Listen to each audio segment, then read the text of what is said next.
Hello, फिर से आप सबको हम दोनों की तरफ से जय मसीह की।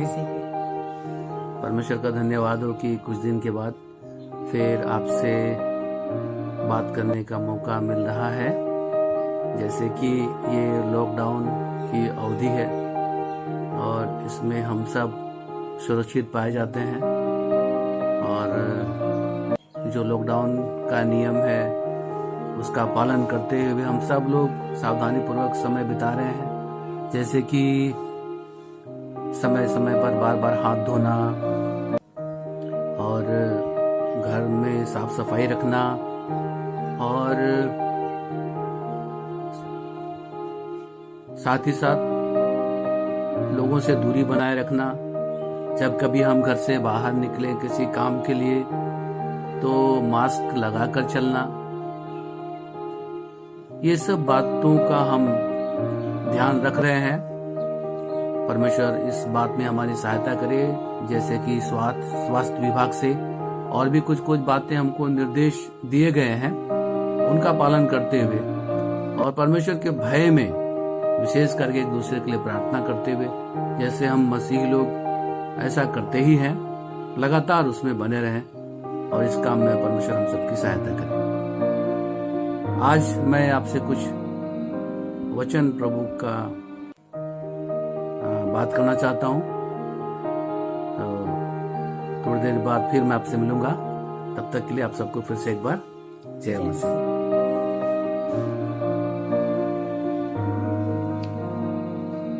सभी भाई बहनों को फिर से एक बार जय मसीह की। आज मैं फिर से परमेश्वर के वचन से आप सबको उत्साहित करना चाहता हूं। जैसे कि परमेश्वर अब तक हम सबको संभाला है और मैं आनंदित हूं अपने परिवार के साथ और आप सबके लिए भी यही आशा रखता हूं। एक वचन ऐसा लिखा हुआ है गलतियों की पत्री उसके 6 अध्याय 9 पद में, हम भले काम करने में हियाव न छोड़ें, क्योंकि यदि हम ढीले ना हो तो ठीक समय पर कटनी काटेंगे। परमेश्वर का धन्यवाद हो। अभी जैसे चारों तरफ कठिनाई है, लॉकडाउन का समय है, चारों तरफ कोरोना वायरस का तांडव है, लोग भयभीत हैं, डरे हुए हैं, जो प्रभावित हैं वो काफी चिंतित हैं। ऐसे समय पर कितना अच्छा है कि प्रार्थना करते हुए हमारे आसपास लोगों की भलाई करने का ध्यान हमारे जीवन में रहे। परमेश्वर का धन्यवाद हो। तीतुस की पत्री उसका 2 अध्याय 14 पद में ऐसा संत पौलुस ने लिखा कि भले भले कामों में सरगर्म हो। बहुत सारे ऐसे भले काम हैं जहां हम चुक जाते हैं और हमें समझ में नहीं आता कि क्या करना चाहिए। हमारा प्रभु यीशु मसीह भी जब इस दुनिया में था, उसने भी भलाई के बहुत सारे काम किए। बीमारों के प्रति और दुखित लोगों के प्रति, भूखे प्यासे लोगों के प्रति, जो पीड़ित लोग थे उनके प्रति, जो सताए हुए लोग थे उनके प्रति यीशु ने भले काम किए। और यहाँ तक हम पाते हैं कि अंत में हमारे जीवन को पापों से छुड़ाने के लिए उसने अपना लहू बहाया और अपना जीवन तक अर्पण कर दिया।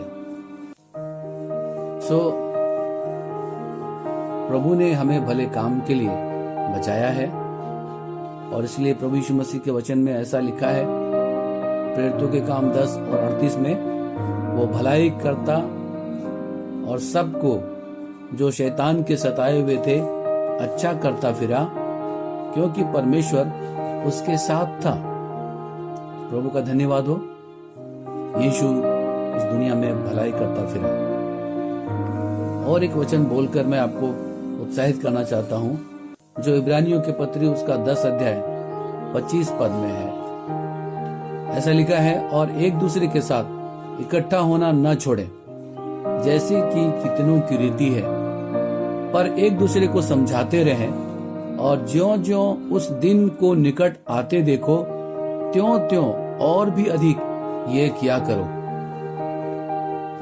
ये एक ऐसा वचन है जो शाब्दिक रूप में इस लॉकडाउन के अवधि में हम नहीं कर सकते।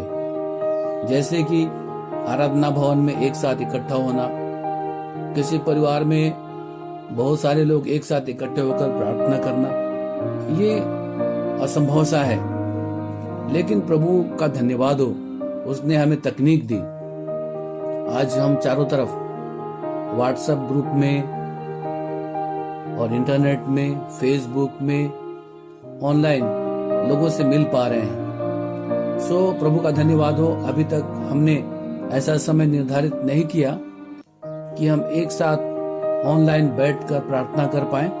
अगर आने वाले दिनों में संभव हुआ तो हम ऐसा करेंगे, लेकिन कम से कम हम इस संदेश को व्हाट्सएप में या वीडियो में रिकॉर्डिंग करके आप तक पहुंचा पाते हैं। और इस संदेश के द्वारा मैं ये चाहता हूं कि हम लोग एक दूसरे के साथ बने रहें। आप जो अपने परिवार में इकट्ठे होते हैं, उस समय ऐसा महसूस करें कि चारों तरफ हमारे भाई और बहन विश्वासी लोग प्रार्थना कर रहे हैं एक दूसरे के लिए। ऐसा महसूस करते हुए हम एक दूसरे को प्रार्थना में याद करें, संभालें और उठाएं।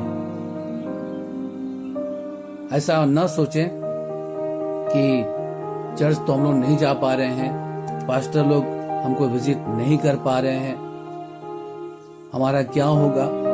नहीं, इसलिए ये संदेश जो आपके पास तक पहुंचाया जा रहा है, इसके माध्यम से हम चाहते हैं कि आप प्रभु में बने रहें। पारिवारिक प्रार्थना के समय में याद करें कि हम भी आपके लिए प्रार्थना कर रहे हैं और हम भी अपने परिवार में आप सबको याद करते हैं। प्रभु हमारी सहायता करे और अधिक ऐसा करने में प्रभु हमारी सहायता करे, क्योंकि वो दिन बहुत ही निकट आ गया है।